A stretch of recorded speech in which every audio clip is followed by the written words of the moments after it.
தந்த நல்ல கிருபைக்காக அவருக்கு நன்றி செலுத்தி அதிகாலையிலே என்னை தேடுகிறவன் என்னை கண்டடைவான் என்று சொன்னார். இந்த அதிகாலை நேரம் கர்த்தரை துதிக்கும்படியாக ஆராதனை செய்யும்படியாக பாட்டுக்காரன் எழுதியிருக்கிறார். இந்த நாளின் ஒவ்வொரு நிமிடமும் உந்த நினைவால் நிரம்ப வேண்டும்.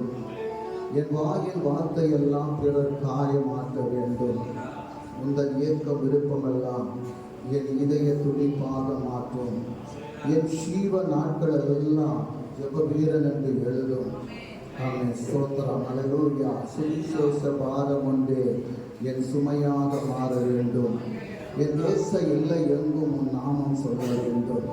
மக்குகந்த தூய பலியாய் இந்த உடலை ஒப்பு கொடுத்து நீர் ஆட்கொண்டு நடத்தி எங்களை அபிஷேகத்தால் நிரப்பும் என்று சொல்லி இந்த பாடலை பாடி நான் கர்த்தரை மகிமைப்படுத்தலாம்.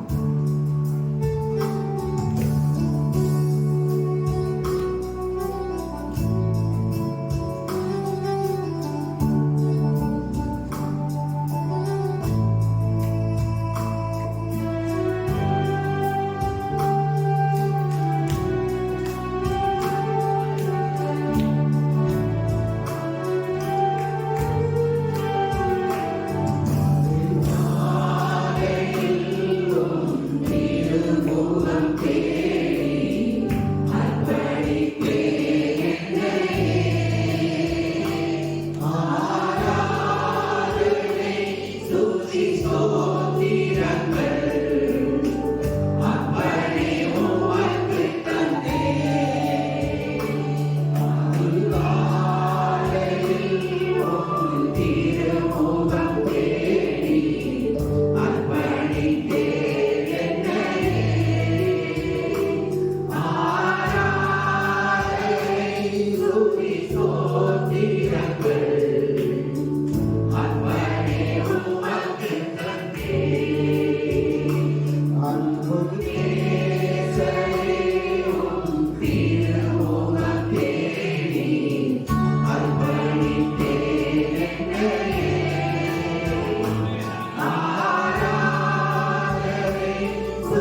கர்த்தருக்கு நன்றி செலுத்தி அவர் செய்த நன்மைகளை எல்லாம் ஆமை சந்தோஷத்தோடு கர்த்தரை ஆராதனை செய்ய முடியும்.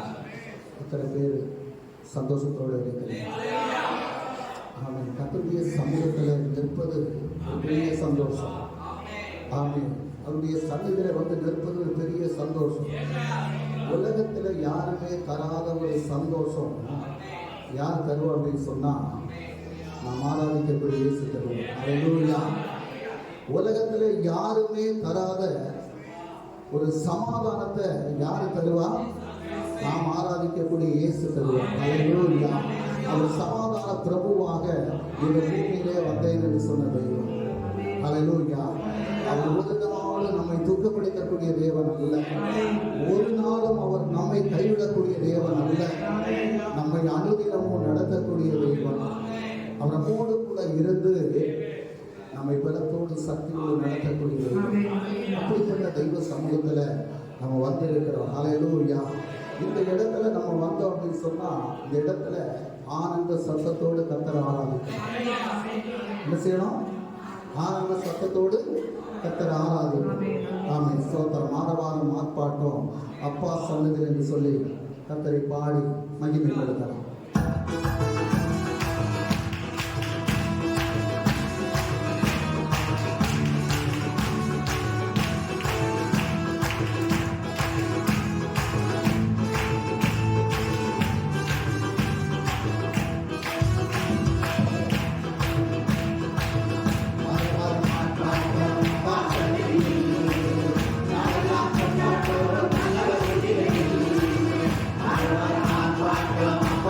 Thank you.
பாவங்களை எல்லாம் சுமந்து தீர்த்த ஆட்டுக்குட்டி யானவர் அவர். ஹல்லேலூயா. உங்க தங்கத்தையும் கேட்கல, வைரத்தையும் கேட்கல, உங்க உள்ளத்தை தான் கேட்கிறார். ஹல்லேலூயா. இன்னைக்கு தங்கத்தையும் வைரத்தையும் நீங்க கொடுக்க மாட்டீங்க. ஏன்னா பவுனுக்கு 70 ரூபா போயிட்டு. ஹல்லேலூயா. அதனால கர்த்தர் என்ன கேட்கிறாரு? உங்க இருதயத்தை, உள்ளத்தை கேட்கிறாரு. இந்த உள்ளத்தை கர்த்தருக்கு கொடுத்து சந்தோஷத்தோட கர்த்தரை ஆராதிக்கணும். எத்தனை பேர் ஆராதிக்க ரெடியா இருக்கிறீங்க? பாவங்கள் போக்கவே, சாபங்கள் நீக்கவே பூலோகம் வந்தார் ஐயா. ஹல்லேலூயா. அந்த பாடலை பாடி நான் கர்த்தரை மகிமைப்படுத்தலாம்.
அவர் என்னை தேடி வந்தார். ஹல்லேலூயா. என்னை கரம் பிடித்து நடத்தக்கூடியது, என்னை கல்மலையின் மேல் நிறுத்தக்கூடியது. அவன் ஸ்தோத்திரம். என்னுடைய பாவங்களுக்காக, என்னுடைய அக்கிரமங்களுக்காக, என்னுடைய அநியாயங்களுக்காக அவர் மரித்து அந்த மரணத்தின் மூலமாக என்னை தெரிந்து கொண்ட தெய்வம். என்னுடைய சன்னிதியை நம்மை ஒப்புக் கொடுத்து ஒரு மரியாதை பாடலை பாடி நான் கர்த்தரை மகிமைப்படுத்தலாம்.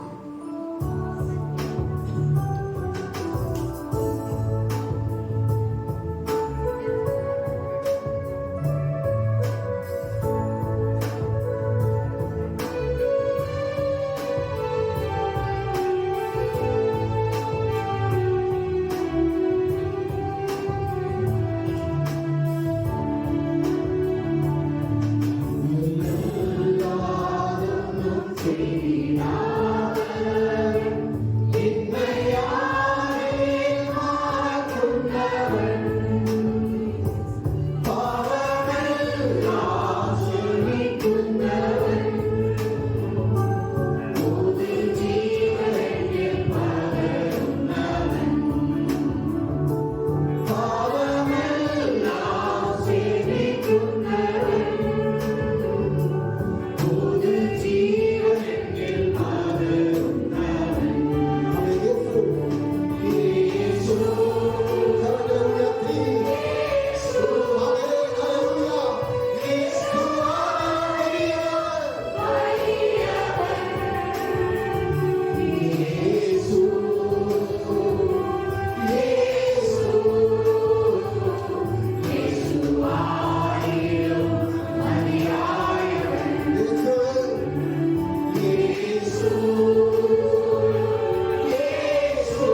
கருத்துல எங்களை கர்த்தர்களை நடத்தும் அப்பா. இன்னும் ஆண்டவரே ஒவ்வொரு காரியங்களையும் பொருட்படுத்தி நடத்தும். தாழ்த்தி ஒப்புக் கொடுக்கிறோம். இயேசு கிறிஸ்து வல்லமையுள்ள நாமத்தில் ஜெபிக்கிறோம் பிதாவே. ஆமென். லேவியராகமம் 19ஆம் அதிகாரம் 1-2 வசனம். எழுதுறீங்க இல்லையா? படி. பின்னும் கர்த்தர் மோசேயை நோக்கி, நீ இஸ்ரவேல் புத்திரரின் சபை அனைத்தோடு சொல்ல வேண்டியது என்னவென்றால், உங்கள் தேவனும் கர்த்தருமாகிய நான் பரிசுத்தர், ஆகையால் நீங்களும் பரிசுத்தராய் இருங்கள். ஹல்லேலூயா. கர்த்தர் மோசேயை பார்த்து சொல்றார். என்ன சொல்றாரு? நீ இஸ்ரவேல் புத்திரரின் சபை அனைத்தோடு சொல்ல வேண்டியது என்னவென்றால், சபைனா என்ன? சபைனா என்ன? யாரு சபை? அது சொல்லுங்க. ஏன் பயப்படுறீங்க? சபை கட்டடம் இல்ல. சபை சபை யாரு? நம்மதான். ஸ்தோத்திரம். அப்ப இந்த சபையோடு, இந்த சபை அனைத்தோடு சொல்ல சொல்றாரு. இஸ்ரவேல் ஜனங்கள் 430 வருஷம் அடிமைத்தனத்துல இருந்தாங்க. எங்க இருந்தாங்க? பார்வோனுடைய அடிமைத்தனத்துல, விக்கிரகங்களுக்கு அடிமைப்பட்டு இருந்தாங்க. அங்க இருந்து கர்த்தர் அழைத்து வர்றதுக்கு மோசேயை அனுப்பினார். அப்ப மோசேயை கொண்டு அழைத்து வரும்போது அந்த மோசேயோட கர்த்தர் சொல்றாரு, இஸ்ரவேல் ஜனத்தில உள்ள சபை அனைத்துக்கும். ஹல்லேலூயா. அப்போ இந்த இஸ்ரவேல் ஜனங்கள் யாருடைய பிள்ளைங்க? கர்த்தருடைய பிள்ளைங்க. சொல்றோம். நீங்க யாரு? கர்த்தருடைய பிள்ளைங்க. இஸ்ரவேல் ஜனங்கள் என்பது கர்த்தருடைய பிள்ளைங்க. இந்த சபையோடு நீ சொல்லணும். என்ன சொல்லணும்? உங்கள் தேவனும் கர்த்தருமாகிய நான் பரிசுத்தர், ஆகையால் நீங்களும் பரிசுத்தராயிருங்கள். கர்த்தர் பரிசுத்தமாய் இருப்பது போல நம்மளும் பரிசுத்தப்படணுமா? அப்ப இன்றைக்கு பரிசுத்தமான பந்தியை சேர்வதற்கு நம்மை ஆயத்தப்படுத்திக் கொள்வதற்கு அவருடைய இரத்தத்தால் நாம் கழுகப்படணும். அவருடைய மாம்சத்தை, அவருடைய இரத்தத்தை நாம் பானம் பண்ணுவதற்கு முதலாவது நாம் பரிசுத்தம் அடையணும். நம்முடைய எண்ணங்கள் பரிசுத்தம் அடையணும். நம்முடைய சிந்தைகள் பரிசுத்தம் அடையணும். நம்முடைய பேச்சிலே அவை பரிசுத்தம் உண்டாகணும். நம்முடைய நினைவிலே பரிசுத்தம் உண்டாகணும். அப்போ பரிசுத்தமான ஒரு வாழ்க்கை வாழ்வதற்கு நம்மை ஒப்புக் கொடுக்கணும். ஏன்னா நாம் ஆராதிக்கக்கூடிய இயேசு பரிசுத்தர். ஹல்லேலூயா. நாம் ஆராதிக்கக்கூடிய இயேசு பரிசுத்தராய் இருப்பதனால நம்ம என்ன செய்யணுமா? பரிசுத்தமாய் இருக்கணுமா? ஸ்தோத்திரம். ஹல்லேலூயா. இரண்டாவதாக ஸ்தோத்திரம், 1 சாமுவேல் புத்தகம் அதனுடைய 2ஆம் அதிகாரம் 2வது வசனத்தை வாசிக்கலாம். கர்த்தரை போல பரிசுத்தம் உள்ளவர் இல்லை. ஹல்லேலூயா. யாரை போல பரிசுத்தம் உள்ளவர் இல்லை? கர்த்தரை போல. கர்த்தரை போல பரிசுத்தம் உள்ளவர் யாருமே இல்லை. ஆமென். ஸ்தோத்திரம். அப்ப அவர் பரிசுத்தம் உள்ள தெய்வம். அவர் பரிசுத்தத்தில் மகத்துவர். அவர் ஒருவரும் சேராத ஒளியிலே வாசம் பண்ணக்கூடிய தேவன். அவர் பாவத்தை பாராத சுத்த கண்ணர். அப்ப அவர் பரிசுத்தராக இருப்பதனால நம்மளும் பரிசுத்தம் அடையணும். வெளிப்பாடு புத்தகம் 4ஆம் அதிகாரம் 8வது வசனத்தை நாம் வாசிக்கும் போது, வெளிப்பாடு புத்தகம் 4ஆம் அதிகாரம் 8வது வசனம்.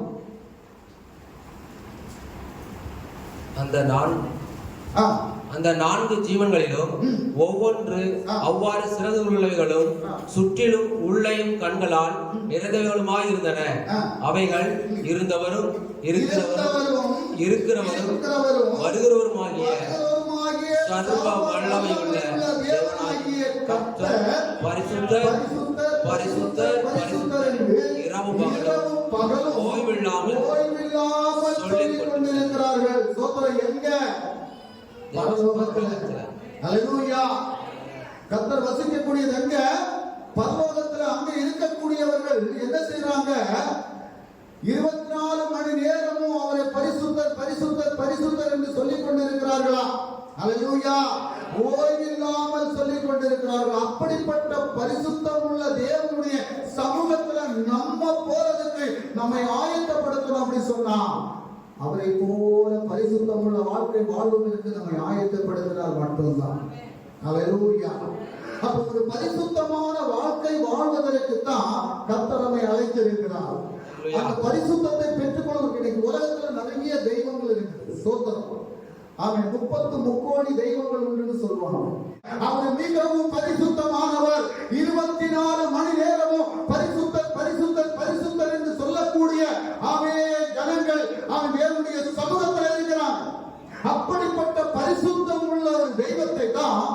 நாம் ஆராதிக்கிறோம். அதனால தான் அவர் பரிசுத்தமா இருக்கிறதுனால நம்மையும் பரிசுத்தத்தோடு வாழணும்னு அவர் சொல்றார். ஹல்லேலூயா, ஹல்லேலூயா. ஏசாயா தீர்க்கதரிசன புத்தகம் அதனுடைய 6வது அதிகாரம் 2-3 வசனம் படிங்க. ஏசாயா தீர்க்கதரிசன புத்தகம் 6வது அதிகாரம் 2-3 வசனம். சேராபீன்கள் அவருக்கு மேலாக நின்றார்கள். அவர்களில் ஒவ்வொருவனுக்கும் அவ்வாறு சேட்டைகள் இருந்தன. அவனவன் 2 சேட்டைகளால் தன் முகத்தை மூடி, 2 சேட்டைகளால் தன் காலடிகளை மூடி. 2 சட்டைகள் வாசிக்கும் போது 2 சேட்டைகளால் வசனத்தை மாத்திராதா. 2 சட்டைகளால் தன் முகத்தை மூடி, 2 சேட்டைகளால் தன் கால்களை மூடி, 2 சேட்டைகளால் பறந்து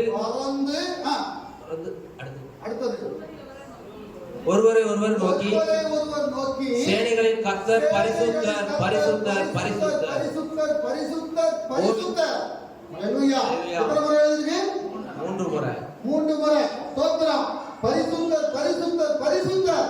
பூமி அனைத்தும் அவருடைய மகிமையால் நிறைந்திருக்கிறது என்று சொன்னார்கள். ஹல்லேலூயா. ஸ்தோத்திரம். பூமி அனைத்தும் அவருடைய மகிமையால் நிறைந்திருக்கிறது. அப்போ அவர் பரிசுத்தமான தெய்வம் என்பதை சேராபீன்களும் கேருபீன்களும் எல்லாம் வெளிப்படுத்துகிறது. அப்ப இயேசு பரிசுத்தமானவர். அவர் பரிசுத்தர் பரிசுத்தர் என்று 24 மணி நேரமும் சொல்லிக்கொண்டே இருக்கிறாங்க. சோதரம். அப்படிப்பட்ட பரிசுத்தமான தெய்வத்தை நம்ம சந்திக்கணும் சொன்னா நம்மளும் பரிசுத்தமா மாறும். ஹல்லேலூயா, ஹல்லேலூயா. ஆமென். ஸ்தோத்திரம். நான் பரிசுத்தமா இருக்கிறதுக்காகத்தான் இயேசுவை இந்த பூமியிலே ஸ்தோத்திரம் ஒப்பு கொடுத்தார். நம்ம பரிசுத்தம் அடைகிறதுக்காக, நம்மளை பரிசுத்தப்படுத்துவதற்காக, நம்முடைய எண்ணங்களை பரிசுத்தப்படுத்துவதற்காக, நம்முடைய சிந்தைகளை பரிசுத்தப்படுத்துவதற்காக, ஒரு பரிசுத்தமான வாழ்க்கை வாழ்ந்து இருந்திய சமூகத்துல நம்ம கடந்து செல்வதற்காகத்தான் இயேசுவை இந்த பூமியிலே அனுப்பினார். ஹல்லேலூயா. எபேசியர் எழுதின நிருபம் 5வது அதிகாரம் 27வது வசனத்தை வாசிக்கலாம். கரைதிரை முதலானவைகள் ஒன்றுமில்லாமல் பரிசுத்தமும் பிழையற்றதுமான மகிமையுள்ள சபையாக அதை தமக்கு முன் நிறுத்திக் கொள்வதற்கும் தம்மை தாமே அதற்காக ஒப்பு கொடுத்தார். கரை திரை முதலானவர்கள் ஒன்றுமில்லாதபடி பரிசுத்தமும் பிழையற்றதுமான மகிமையுள்ள சபையாக, ஹல்லேலூயா, மகிமையுள்ள சபையாக அவருக்கு முன்பாக நிறுத்துவதற்காக தம்மை ஒப்புக் கொடுத்தார். ஹல்லேலூயா. அதனால நம்ம புரிந்து கொள்ளணும், நம்ம பரிசுத்தம் அடைவது கர்த்தருடைய சித்தம். ஹல்லேலூயா.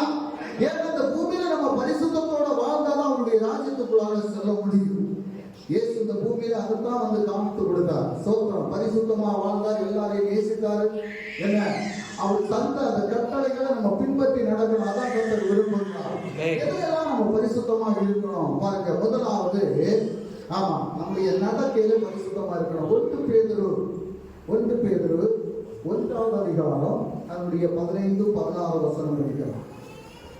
உங்களை அழைத்தவர் பரிசுத்தராய் இருக்கிறது போல நீங்களும் உங்கள் நடக்கைகள் எல்லாவற்றிலையும் பரிசுத்தராய் இருங்கள். நான் பரிசுத்தர், ஆகையால் நீங்களும் பரிசுத்தராய் இருங்கள் என்று எழுதி இருக்கிறதே. ஆமென். ஸ்தோத்திரம். ஹல்லேலூயா. நான் பரிசுத்தர், ஆகையால் நீங்களும் பரிசுத்தராய். அப்போ நம்முடைய நடக்கைகள் எல்லாவற்றிலும் நம்ம பரிசுத்தமா இருக்கணும். ஹல்லேலூயா. அப்போ ஒரு காரியத்துல மட்டும் பரிசுத்தமா இருந்தா போதும், நம்முடைய எல்லா நடக்கைகளிலும் பரிசுத்தமா இருக்கணும்.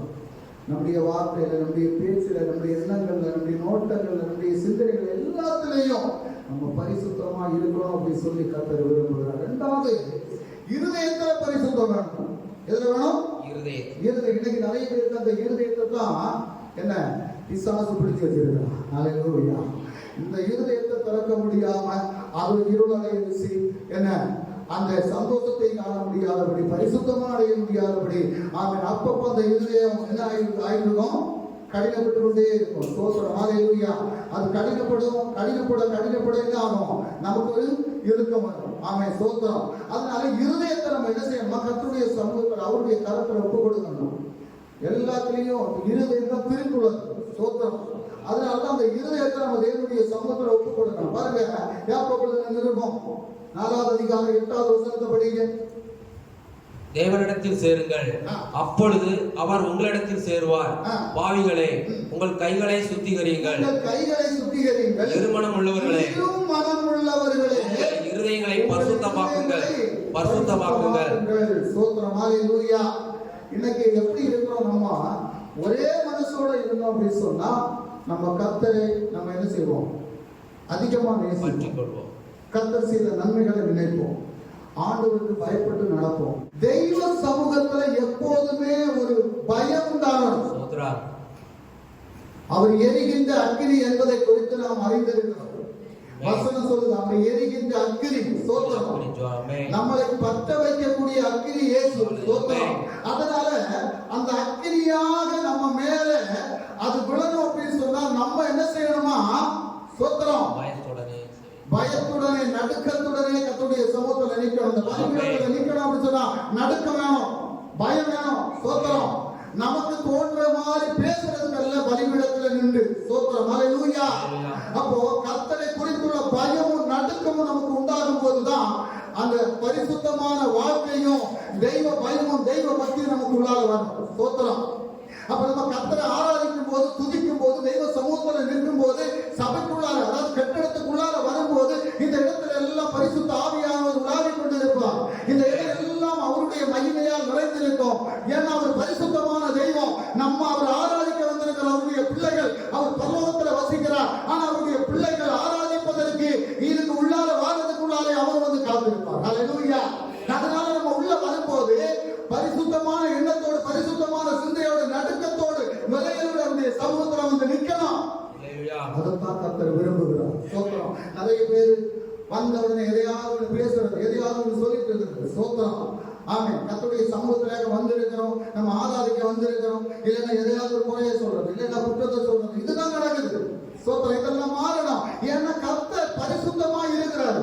அவர் பரிசுத்தமான தெய்வம். அந்த இடத்துல நம்ம வாரத்துக்கு முன்பாகவே அவர் இங்க வந்து காத்திருப்பார். அதனால நம்முடைய நடக்கைகள் எல்லாவற்றிலும் பரிசுத்தம் வேணும். இரண்டாவது என்ன வேணுமா? இருதயத்துல பரிசுத்தம் வேணும். ஹல்லேலூயா. நம்முடைய இருதயம் ஒன்றாகணும்.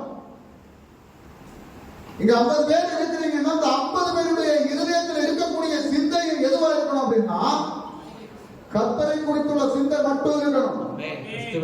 ஹல்லேலூயா.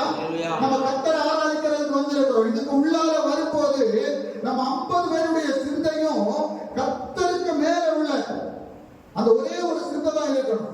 ஹல்லேலூயா.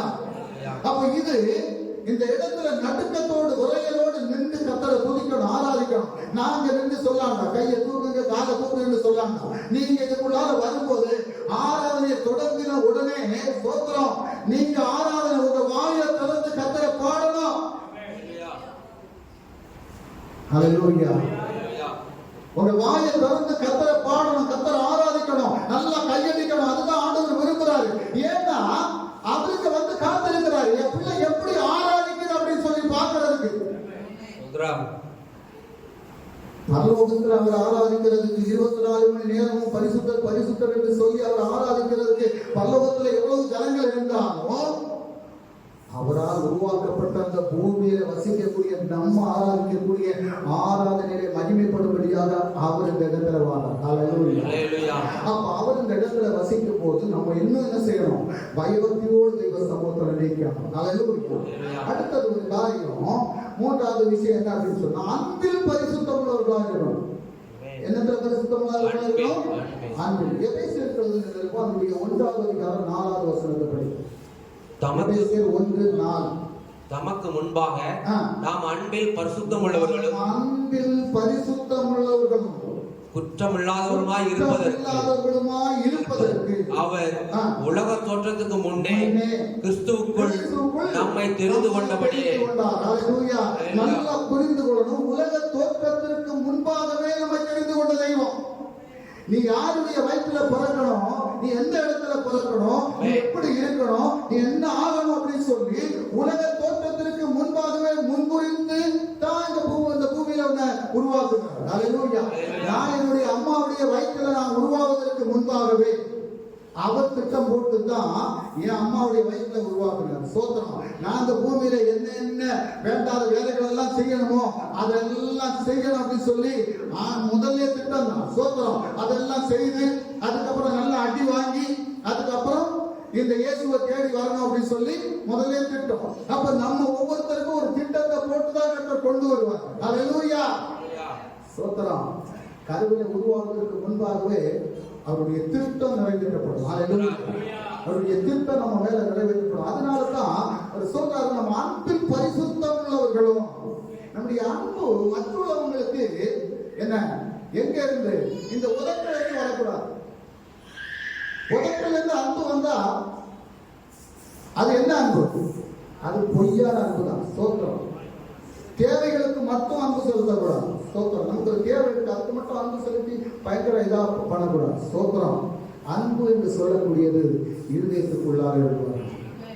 ஆமென். ஸ்தோத்திரம். ஒருவரை நேசிக்கும் போது ஒருவரோடு ஒருவர் கை கொடுத்து, ஆமென். ஸ்தோத்திரம்.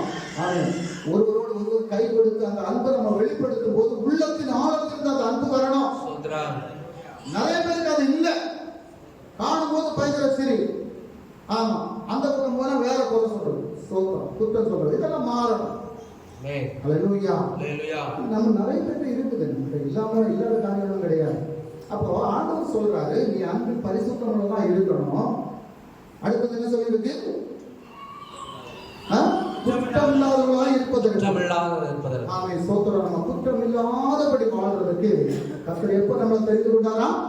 உலக தோற்றத்துக்கு முன்பாகவே கிறிஸ்துவுக்குள். ஹalleluya. அடுத்தது எதுல பரிசுத்தமுள்ளவர்களா இருக்கணுமா? நம்முடைய சரீரத்தில் பரிசுத்தமுள்ளவர்களா இருக்கணும். சரீரத்தில் 1 தெசலோனிக்கேயர் அதனுடைய 4வது அதிகாரம், 1 தெசலோனிக்கேயர் 4வது அதிகாரம் 3, 4, 5 வசனத்தை வாசிங்க. நீங்கள் பரிசுத்தம் உள்ளவர்களாக வேண்டும் என்பதே தேவனுடைய சித்தமாய் இருக்கிறது. அந்தபடி நீங்கள் வேசி மார்க்கத்திற்கு விலகி இருந்து தேவனை அறியாத அஞ்ஞானிகளைப் போல மோக இச்சைக்குட்படாமல் உங்களில் அவனவன் தன் சரீரமானத்தையும் பரிசுத்தமாயும் கனமாயும் ஆண்டு கொள்ளும்படி அறிந்து. ஸ்தோத்திரம். ஹalleluya. அப்ப எப்படி நம்முடைய சரீரத்தை பரிசுத்தமாயும் கனமாயும் நம்ம பாதுகாத்துக் கொள்ளணும். ஹalleluya. எனக்கு அருமையான பிள்ளைகளே, கர்த்தர் நம்ம பரிசுத்தத்தோடு வாழ்வதற்கு தான் நம்மளை அழைத்திருக்கிறார். ஒரு பரிசுத்தமான வாழ்க்கையை நம்ம பெற்றுக்கொள்ளணும் அப்படின்னு சொன்னா தேவனுடைய கிருபை நமக்கு வேணும். அவருடைய சமூகத்தில் ஒவ்வொரு நாளும் நம்ம எதை விரும்புகிறோமோ அதை தேவனுடைய சமூகத்தில் நம்ம கேட்கணும். அன்னைக்கு ஜெஸ்லின் வெளிக்கிழமை நைட்டு சொன்னது மாதிரி நம்ம எதை விரும்புகிறோமோ, நம்ம பரிசுத்தமாக வாழணுமா, இல்லை நமக்கு ஒரு ஆசீர்வாதம் வேணுமா, நமக்கு எது வேணுமோ, நமக்கு ஒரு விடுதலை வேணுமா, எது வேணுமோ நம்ம என்ன செய்யணும்? கர்த்தருடைய சமூகத்துல நம்ம கேட்கணும். நம்மளை ஒப்பு கொடுக்கணும். நம்மளை ஒப்பு கொடுத்து நம்ம ஜெபிக்கும் போது கர்த்தர் அதுக்கு பதிலை தருவார். ஹalleluya. அப்ப நம்முடைய சரீரத்தை என்ன செய்யணுமா? பரிசுத்தம் உள்ளதாக மாற்றணும். இன்னைக்கு நம்ம தேவனுடைய சரீரத்தோடையும் ரத்தத்தையும் நம்ம பானம் பண்ணும்போது அது இந்த சரீரத்துல தான் கலக்கும், இல்லையா? இந்த சரீரத்துல தான் அது கலக்கும். அப்ப இந்த சரீரத்துல அது கலக்கும் போது இது பரிசுத்தமாகும். ஸ்தோத்திரம். அப்ப இது பரிசுத்தமாகும் போது நம்ம பரலோக வாழ்க்கைக்குரியவர்களாக அந்த ரத்தமும் அந்த சரீரமும் நம்மளை மாற்றும். ஹalleluya. அப்ப அதற்காக நம்மளை ஆயத்தப்படுத்தணும். தேவனுடைய சமூகத்தில் நம்ம ஒப்பு கொடுக்கணும். அடுத்தது எப்படி நம்ம பரிசுத்தம் அடைய முடியும் என்பதை குறித்து எபிரேயர் நிருபத்தினுடைய 13வது அதிகாரம் 12வது வசனத்தை வாசிக்கலாம். அந்தபடியே இயேசுவும் தம்முடைய சொந்த இரத்தத்தினாலே ஜனத்தை பரிசுத்தம் செய்யும்படியாக நகர வாசலுக்கு புறம்பே பாடுபட்டார். அப்போ நம்ம பரிசுத்தம் அடைகிறது அவருடைய இரத்தத்தால் மட்டும்தான் பரிசுத்தம் அடைய முடியும். ஹalleluya. அதற்காகத்தான் இயேசு இந்த பூமியில வந்து இரத்தம் சிந்தினார். அதற்காகத்தான் இயேசு என்ன செய்தாரு? இந்த பூமியில வந்து அவர் ரத்தம் சிந்தினார். அந்த ரத்தத்தால மட்டும்தான் பரிசுத்தம் அடைய முடியும். வேற ஒரு ஆட்டுடைய ரத்தமோ அல்லது கோழியினுடைய ரத்தமோ அல்லது மாட்டினுடைய ரத்தமோ அல்லது பன்னியினுடைய ரத்தமோ, இன்னைக்கு நிறைய கோயில்கள்ல பன்றி எல்லாம் வெட்டி பயங்கரமா கொண்டாடுறாங்க. எங்க பாவத்தை இது மன்னிக்கும் அப்படின்னு சொல்லி கோழியை வெட்டி அதனுடைய ரத்தத்தை கொடுத்தா இது எங்க பாவத்தை மன்னிக்கும்னு சொல்றாங்க. ஒரு ஆட்டை வெட்டி கொடுத்தா இது என்னுடைய பாவத்தை மன்னிக்கணும். ஒரு மனுஷனுடைய பாவத்தை ஒரு மிருகங்களை வெட்டி கொடுத்தால் அந்த பாவம் மன்னிக்கப்படாது. இயேசு கிறிஸ்து என்ற அந்த பரிசுத்தமான அந்த தேவனுடைய ரத்தம் சிந்தப்பட்டா மட்டும்தான், அந்த ரத்தத்தால் மட்டும்தான் நம்மளை பரிசுத்தப்படுத்த முடியும். அல்லேலூயா. அந்த ஒவ்வொரு தெய்வ பிள்ளைகளும் புரிந்து கொள்ளணும், ஒவ்வொரு தெய்வ பிள்ளைகளும் அறிந்து கொள்ளணும். என்னுடைய பாவத்தை போக்குவதற்கு இந்த பூமியில இயேசுனுடைய ரத்தம் அல்லாதபடி வேற எந்த ரத்தத்திற்கும் அதற்குள்ள அதிகாரம் கிடையாது. அப்ப இயேசு கிறிஸ்துனுடைய ரத்தத்தால மட்டும்தான் என்னுடைய பாவத்தை மன்னிக்க முடியும். இந்த பாவ சரீரத்தை கழுக முடியும். இந்த பாவ சரீரத்தை பரிசுத்தமடைய செய்ய முடியும். இந்த பாவ சரீரத்தை பரிசுத்தமடைய செய்து தேவனுடைய சமூகத்தில் கொண்டு நிறுத்த முடியும். வேற எந்த ரத்தத்தாலும் என்னுடைய சரீரத்தில் இருக்கக்கூடிய கரைகளை போக்க முடியாது. அல்லேலூயா. என்னுடைய சரீரத்துக்கு உள்ள இருக்கக்கூடிய பாவத்தை எந்த சோப்பு கொண்டு தேய்க்கவும் மாற்ற முடியாது. அல்லேலூயா. எந்த விலையில இருந்த சோப்பா இருந்தாலும் சரி, எந்த செண்டா இருந்தாலும் சரி, அதை போட்டு நம்முடைய இதயத்துக்குள்ளால இருக்கக்கூடிய பாவத்தை, நம்முடைய சரீரத்துக்கு உள்ளால இருக்கக்கூடிய பாவத்தை அது கழுகவே முடியாது. இயேசு கிறிஸ்துவின் ரத்தத்தால மட்டும்தான் கழுக முடியும். அந்த ரத்தத்தை பாடுபடினால் மட்டும்தான் நம்முடைய சரீரம் பரிசுத்தம் அடையும். அல்லேலூயா. அதற்காகத்தான் இயேசு பரிசுத்தமான பூமியில வந்தார். ஆமென். அந்த பரிசுத்த ரத்தம், ஆமென், அவருடைய சிலுவை மரணத்து நிமித்தம், அவர் நமக்காக நொறுக்கப்பட்டது நிமித்தம், அந்த ரத்தத்தின் வல்லமையினால தான் நம்ம இன்றைக்கு பரிசுத்தம் அடைகிறோம். அல்லேலூயா. இனி எப்படிப்பட்ட பரிசுத்தம் நமக்கு வேண்டும் என்பதை குறித்து 1 தெசலோனிக்கர் அதனுடைய 3வது அதிகாரம் 13வது வசனத்தில் இவ்விதமாய் நம்முடைய கர்த்தராகிய இயேசு கிறிஸ்து தமது பரிசுத்தவான்கள் அனைவரோடும் கூட வரும்போது நீங்கள் நம்முடைய பிதாவாகிய தேவனுக்கு முன்பாக பிழையற்ற பரிசுத்தமுள்ளவர்களாய் இருக்கும்படி உங்கள் இருதயங்களை சிறப்படுத்துவாராக. அல்லேலூயா. அப்ப நம்ம எப்படிப்பட்ட பரிசுத்தமுள்ளவர்களாக இருக்கணும்? பிழையற்ற தேவனுக்கு முன்பாக பரிசுத்தமுள்ளவர்களாக இருக்கணும். பிழையற்ற பரிசுத்தமுள்ளவர்களாக இருக்கணும். இரண்டாவது, கர்த்தருக்கு ஏற்ற ஒரு பரிசுத்தம் வேணும். லேவியராகமம் அதனுடைய 20வது அதிகாரம் 26வது வசனத்தை வாசிக்கலாம். லேவியராகமம் 20வது அதிகாரம் 26வது. கர்த்தராகிய நான் பரிசுத்தராய் இருக்கிறபடியினாலே நீங்களும் எனக்கேற்ற பரிசுத்தவான்களாய் இருப்பீர்களாக. நம்ம நினைப்பு போல இல்ல, நம்ம நினைக்கிற பரிசுத்தம் அல்ல, கர்த்தருக்கு ஏற்ற பரிசுத்தவான்களா மாறும். இயேசு எப்படி பரிசுத்தமா இருந்தார்? அல்லேலூயா. அப்ப கர்த்தருக்கு ஏற்ற பரிசுத்தவான்களா நம்ம மாறணும். நீங்கள் என்னுடையவர்களா இருக்கும்படிக்கு உங்களை மற்ற ஜனங்களை விட்டு பிரித்தெடுக்கிறேன். அப்ப நம்ம யார் அப்படின்னா இயேசுனுடைய பிள்ளைகள். அதுக்காக நம்ம பிரித்தெடுத்திருக்கிறார். அதனால அவருக்கு ஏற்ற பரிசுத்தம், நான் செய்வது பரிசுத்தம் அப்படின்னு இல்லை, அவருக்கு ஏற்ற பரிசுத்தமான வாழ்க்கை வாழ்வதற்கு நம்மளை ஒப்புக்கொடுக்கணும். 3வது காரியம், முற்றிலும் பரிசுத்தமாக்கப்படணும். 1 தெசலோனிக்கர் அதனுடைய 5வது அதிகாரம் 23வது வசனத்தை வாசிக்கிறோம். 1 தெசலோனிக்கர் 5வது அதிகாரம் 23வது. சமாதானத்தின் தேவன் தாமே உங்களை முற்றிலும் பரிசுத்தமாக்குவாராக. முற்றிலும் பரிசுத்தமாக்கக்கூடியது யாரு? சமாதானத்தின் தேவன். அல்லேலூயா. சமாதான பிரபுவாக இந்த பூமியில வந்த தெய்வம் யாரு? இயேசு. அவர்தான் நம்மளை முற்றிலும் பரிசுத்தமாக மாற்ற முடியும். அவரால மட்டும்தான் நம்ம முற்றிலும் கைப்படுத்தப்படாதபடி பரிசுத்தமாக்க முடியும். என்ன சொல்லுது? உங்கள் ஆவி, ஆத்மா, சரீரம் முழுவதும் நம்முடைய கர்த்தராகிய எப்படி ஆவி, ஆத்மா, சரீரம் முழுவதும் கரைப்படுத்தப்படாதபடி முற்றிலும் பரிசுத்தமாக்கப்படுவதற்கு தேவனுடைய சமூகங்களை நம்ம ஒப்புக் கொடுக்கணும். அதுதான் பரிசுத்தம். அல்லேலூயா. சரீரம் கரைப்படுத்தப்படக்கூடாது, ஆவியில கரைப்படுத்தப்படக்கூடாது. அல்லேலூயா. நம்முடைய ஆவி, ஆத்மா, சரீரம் எல்லாம்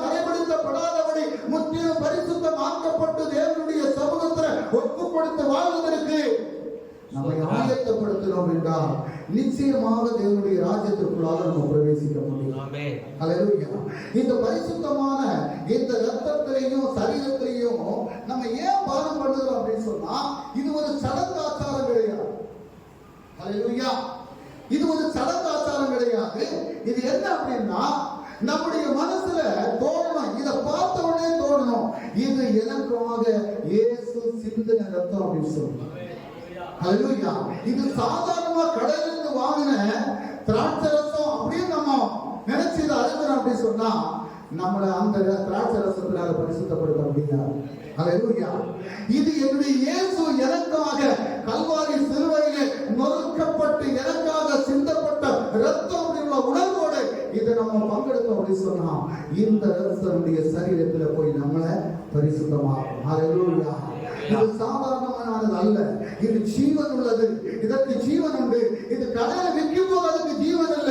இப்ப இயேசு கிறிஸ்துவினுடைய நாமத்துல இதை நம்ம அருந்து போது இதற்கு ஜீவன் உண்டு. ஹல்லேலூயா. இது ஜீவன் உள்ள மனுஷன் சாப்பிடும் போது அதனுடைய சரீரத்தினுடைய ஒவ்வொரு அவயவங்களையும் பரிசுத்தப்படுத்தி அது ஜீவன் உள்ளதாக மாற்றும். அதற்காகத்தான் நம்ம இதை அருந்துகிறோம். அதற்காகத்தான் நம்ம இதுக்கு சடங்கு ஆச்சாரம் இல்லை. ஹல்லேலூயா. சடங்கு ஆச்சாரமா நடத்துறது அல்ல. இயேசு அன்றைக்கு சொன்னார், என்னை நினைவு கூறும்படி என்னுடைய இரண்டாம் வருகையிலே இதை செய்யுங்கள் என்றார். அவர் வரும் நாள் வரையிலும் இதை செய்ய சொல்லி இருக்கிறார். இது நம்மை பரிசுத்தப்படுத்திக் கொண்டே இருக்கும். அவருடைய வருகையிலே நம்மை எடுத்துக்கொள்ளப்படும், ராஜ்யத்துக்குள் சேர்த்துக் கொண்டு போவார். ஹல்லேலூயா.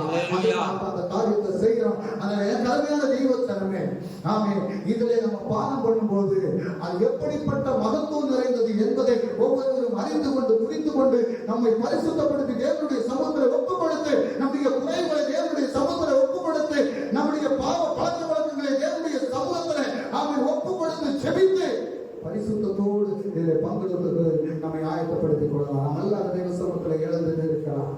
ஆமென். ஒரு நிமிடம் கண்களை மூடி நாம் ஜெபிக்கலாம். எல்லாரும் கண்களை மூடி தேவனுடைய சமூகத்துல ஜெபிக்கலாம். எல்லாரும் கண்களை மூடுங்க ஒரு நிமிஷம். ஆமென். சோத்திரம். இந்த பரிசுத்தமான பந்தியிலே சேர்வதற்கு நம்மை ஆயத்தப்படுத்திக் கொள்வதற்கு ஹல்லேலூயா. கர்த்தருடைய இரத்தத்தால் நம்மை கழுவுவதற்காக, ஆமென், கர்த்தர் தந்த நல்ல வார்த்தைகளுக்காக கர்த்தருக்கு நன்றி செலுத்தி அந்த வார்த்தையின்படி நம்மை பரிசுத்தப்படுத்திக் கொள்வதற்கு, ஆமென், இங்கு வைக்கப்பட்டிருக்கக்கூடிய இந்த திராட்சை ரசம் அது இயேசு கிறிஸ்துவினுடைய இரத்தத்தால், ஆமென், ஆனது என்பதை நாம் உணர்ந்து கொண்டு புரிந்து கொண்டு இந்த இரத்தத்தை நாம் பானம் பண்ணும்போது நம்முடைய வாழ்க்கையில ஒரு பெரிய விடுதலையோ ஒரு பெரிய பரிசுத்தமோ நம்முடைய வாழ்க்கையில உண்டாகும் என்பதை அறிந்து கொண்டு பங்கெடுப்பதற்காக நம்மை ஆயத்தப்படுத்தலாம். நேசிக்கும் அன்பு தகப்பனே, இந்த நாளிலே நீங்கள் தந்த வார்த்தைகளுக்காக உங்களுக்கு நன்றி ஆண்டவரே. இந்த வார்த்தைகளை கொண்டு எங்களை பரிசுத்தப்படுத்தும் அப்பா. அப்பா, நாங்கள் உங்களுடைய சரீரத்தையும் ரத்தத்தையும் பானம் பண்ணும்போது அது எங்களுடைய சரீரத்தோடு கலந்து எங்களுடைய பாவ கரைகளை போக்கி எங்களை பரிசுத்தப்படுத்தி நிறுத்தும்படியாக கர்த்தர் ஒப்புக் கொடுக்கிறோம் அப்பா. கர்த்தர் சொன்ன ஒவ்வொரு வார்த்தைகளின்படி எங்களுக்கு பரிசுத்தப்படுத்தும். ஒரு பரிசுத்தமான எண்ணத்தை தாரும், பரிசுத்தமான சிந்தையை தாரும். எங்களுடைய ஆவி, ஆத்மா, சரீரம் எல்லாம் கரைப்படுத்தப்படாதபடி கர்த்தர் பாதுகாப்பு நடத்தும்படி உங்களுடைய கரத்தில் ஒப்புக் கொடுக்கிறோம். இயேசு கிறிஸ்து வல்லமையுள்ள நாமத்தில் ஜெபிக்கிறோம் பிதாவே. ஆமென். நாம் ஒரு பாடலை பாடி கர்த்தரை மகிமைப்படுத்தலாம்.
Yes.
ஆட்டுக்குட்டியின் ரத்தத்தால் நாம் கழுகப்படுவதற்கு அவருடைய ரத்தத்தை பானம் பண்ணுவதற்காக நம்மை ஆயத்தப்படுத்திக் கொள்ளலாம். என்னுடைய சமூகத்திலே நம்மை ஒப்புக் கொடுக்கலாம்.